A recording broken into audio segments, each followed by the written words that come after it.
गिरा हुआ सोना मिले तो उठाएं या नहीं? सोना मिलना या खोना क्या होता है अशुभ? अगर गिरा हुआ सोना उठा लिया है तो इसका क्या करें? भारतीय परंपरा के अनुसार सोना पूजनीय धातु माना जाता है। भारतीय लोग सोना खरीदने से पहले शुभ मुहूर्त निकलवाते हैं, इसके बाद ही सोना खरीदते हैं, क्योंकि सोना एक पूजनीय धातु होती है। सोने का संबंध माता लक्ष्मी से भी माना जाता है, इसलिए सोना खरीदने से पहले शुभ मुहूर्त देखा जाता है। सनातन धर्म में कुछ मांगलिक तथा शुभ कार्यों में भी सोने का इस्तेमाल किया जाता है। धनतेरस, दीपावली जैसे महत्वपूर्ण त्योहारों पर सोना चांदी खरीदना शुभ माना जाता है। दीपावली पूजन में सोने चांदी के गहनों व सिक्कों को लक्ष्मी के समक्ष रखकर उनकी पूजा की जाती है। जहां सोने को इतना पूजनीय माना जाता है, वहीं सड़क पर चलते चलते कई बार आपको पैसा, सोना या चांदी मिल जाता है। कुछ लोग इसे उठा लेते हैं, जबकि कई लोग इसे नजरअंदाज कर देते हैं। शकुन शास्त्र में सोने से जुड़े कई शकुन और अपशकुन के बारे में बताया गया है। रास्ते में गिरा हुआ सोना उठाएं या नहीं, इसको लेकर कई लोग संशय में रहते हैं। ऐसे में जानते हैं कि सोना मिलना या खोना किस बात का संकेत देता है। गिरा हुआ सोना मिले तो उठाएं या नहीं? अगर रास्ते में सोना पड़ा हुआ मिल जाए तो क्या यह शुभ है या अशुभ? अगर आपने उठा लिया है तो उसका क्या करें? और अगर आपका कोई गहना खो गया है तो किस गहने के खोने से हमारे जीवन पर उसका क्या प्रभाव होता है? आइए जानते हैं आज की इस वीडियो में। शकुन शास्त्र के अनुसार सोना मिलना और खोना दोनों ही अशुभ हैं।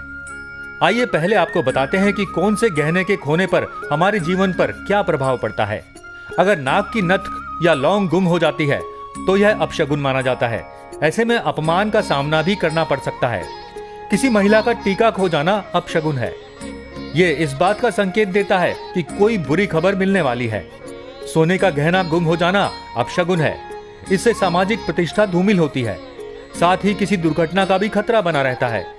इसके अलावा धन संपत्ति में भी कमी आती है। आइए जानते हैं सोने की अंगूठी के खोने से हमारे जीवन पर क्या प्रभाव पड़ता है। सोने की अंगूठी खोना बहुत ही अशुभ माना जाता है।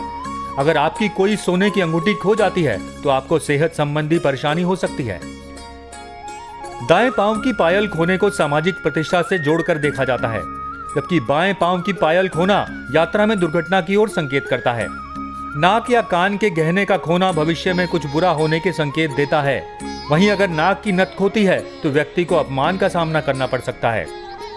वहीं कंगन के खोने से व्यक्ति के मान सम्मान में कमी आती है। शादी के बाद स्त्रियों के लिए महत्वपूर्ण गहनों में से एक होता है मांग का टीका।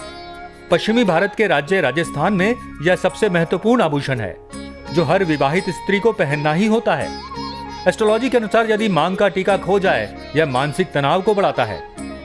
इसके साथ ही गले का हार या सोने की चेन अगर खो जाए तो यह अपशकुन माना जाता है। इसका खोना मान सम्मान को जल्दी पहुंचाने वाली ठेस का संकेत है। और कमरबंद का खोना ज्योतिष शास्त्र के अनुसार अपशकुन है। यह भविष्य में जल्द ही आने वाली किसी संकट का संकेत देता है। सोने के इस आभूषण का खोना मानहानि दिखाता है। अगर आपका भी सोना खो जाता है, सोना पीले रंग का होने की वजह से आपको पीले रंग की वस्तुओं का दान करना चाहिए। इससे आपके जीवन में आने वाली समस्या काफी हद तक कम हो जाती है। आइए अब जानते हैं, गिरा हुआ सोना उठा लिया है तो उसका क्या करें।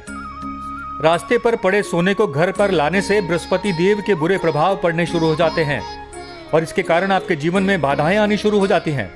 तो आपको रास्ते में पड़े हुए सोने को उठाना नहीं चाहिए। आइए जानते हैं, अगर गिरा हुआ सोना उठा लिया है तो उसका क्या करें। अगर आपको सोना मिलता है और गलती से आपने उसे उठा लिया है तो सोने को बेचकर मिले हुए आधे पैसों का जरूरतमंद लोगों में दान कर देना चाहिए। इससे बृहस्पति देव के बुरे प्रभाव कम हो जाते हैं। ऐसा करने पर आपके जीवन में फिर से खुशियां आ सकती हैं। इसके अलावा अगर आप किसी का सोना चोरी कर लेते हैं तो यह भी अशुभ माना जाता है। हमें हमारे जीवन में कभी भी भूल कर भी सोने की चोरी नहीं करनी चाहिए। सोने का सीधा संबंध माता लक्ष्मी से माना गया है।